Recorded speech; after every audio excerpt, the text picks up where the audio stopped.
Okay, so I had a problem with adding the tats to my clone. The way I tried to do it was with nodes. So I tried with the mix RGB, Shift A, search for mix RGB, and just drop it in between these two. Now you can go on your CloneX files, look for the tats folder, then go on texture and just drag and drop the tats right into the shader editor. And drag this node to right about here. Now, oh wait, let me make this a little bit bigger so you can see. Okay, so plug this into color 2, then increase this to 1, then look for add. The reason why the clone is looking weird is because it's mixing them instead of adding the textures. Don't ask me what the difference is because I don't know. So make sure this is on 1. Now if we go and look at the clone, we're gonna see the tat, but the problem is we don't see the top one and the right one. Because in the PNG file, we can see that there are 3 and we're missing 2 of them. I don't know why the node isn't displaying the black tattoos, so I went ahead and found a workaround. First thing we're gonna do is mute the nodes by clicking M. Muting nodes is like taking away the effect. It's like they're not even there. In the workaround, I am using a method that needs an add-on, which is inside of Blender. You don't have to download anything. Just go on Edit, then Preferences, then make sure add-on is selected, and just search for Import. Here you gotta find import images as planes. Make sure this is checked. Okay, so next thing we're gonna do is go on File, and then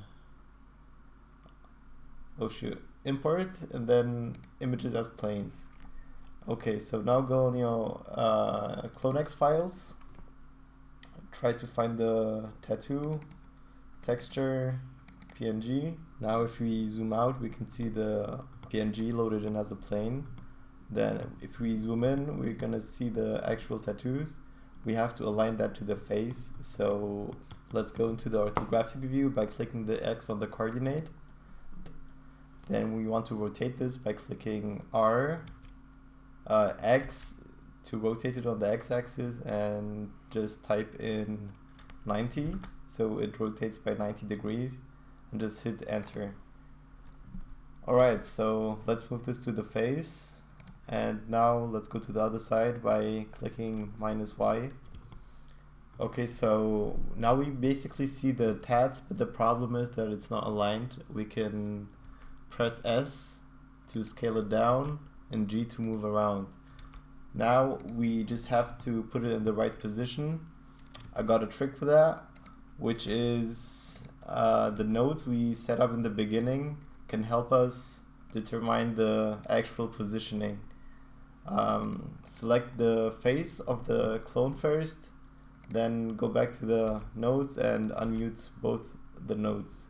Now we can see the actual positioning and just try to align it with it. Alright, so this looks good to me, but we don't need the old tattoo anymore. So let's go back to the node editor or the shader editor. Click the face and mute the nodes that we don't need anymore. Alright, so next we're gonna use a shrink wrap modifier that's gonna help us basically project this plane onto the face. For that, make sure you're on the modifier tab and look for shrink wrap. Click that, and we basically gotta choose a target to project on.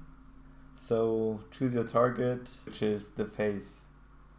Alright, so now we're gonna see that the plane isn't bending around the face. That's because it doesn't have enough cuts or any cuts at all. To do that, you gotta subdivide, go on edit mode by pressing tab, or you could just basically go on the top and go on edit mode. Now you can right click and go on subdivide.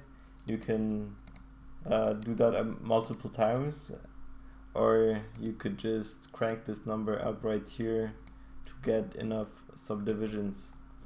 Alright, now we can see that it's bending around the face really nice, but the tattoos are still looking kind of weird. We could give it an offset because the tattoo is basically inside of the skin. If we give it an offset, it's gonna be too far away, so that's not really gonna fix our problem. Wait, let me put this back to 0. Okay, so the only way to solve this is to go on wrap method and click project. Now we have negative and positive. They decide which way the plane is projected, either to the right or to the left. In this case we need negative because right now you can see it's projected, but the problem is we're still not seeing the tattoos. That's because we put our offset to 0. Let's bring it back up to a really small number like 0.01. Let's check. No, that's too far away. Let's try maybe 0.01. Let's see.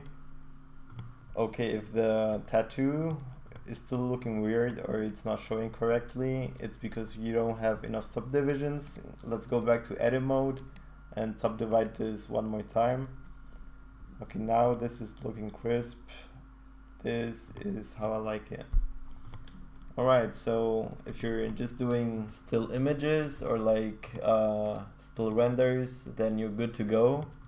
We can also check how it looks like on the render view. Yeah, that's alright. Okay, but let's say you want to do animations. The problem with that is if you move around the head or the armature, the tattoos ain't gonna move with it. Put the armature in front, select the bone, and then press R to rotate. Now you're gonna see that the tattoos ain't moving with the head, and also they just look weird. It took me a long time to figure this out, but to solve this you gotta go back to object mode because we're in pose mode right now.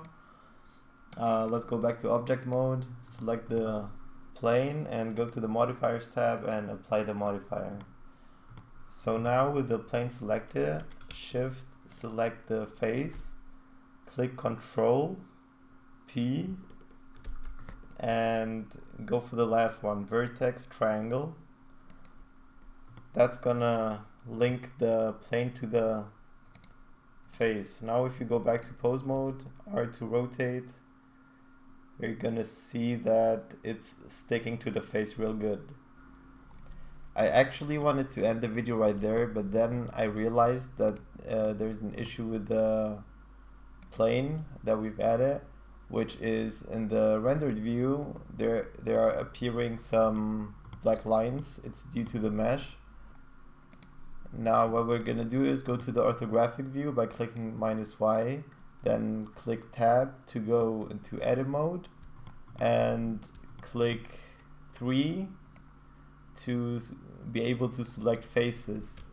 Then you can just go ahead and select the faces containing the tattoos. Let's go extra safe. Alright, now you can click Ctrl I to invert our selection and just press X to delete the faces. And then look around. If you see something like that, you can fix that by going back into edit mode, click 1 to be able to manipulate the vertices. Select them, hit X and select vertices. Now that should be working fine and there's no more black lines. By the way, I'm well aware that this problem might have been really easy to solve with the shader editor with some nodes, but I was thinking that maybe some beginners could learn some basics, some techniques, and maybe some shortcuts. So yeah, if you had any questions, just let me know. Alright.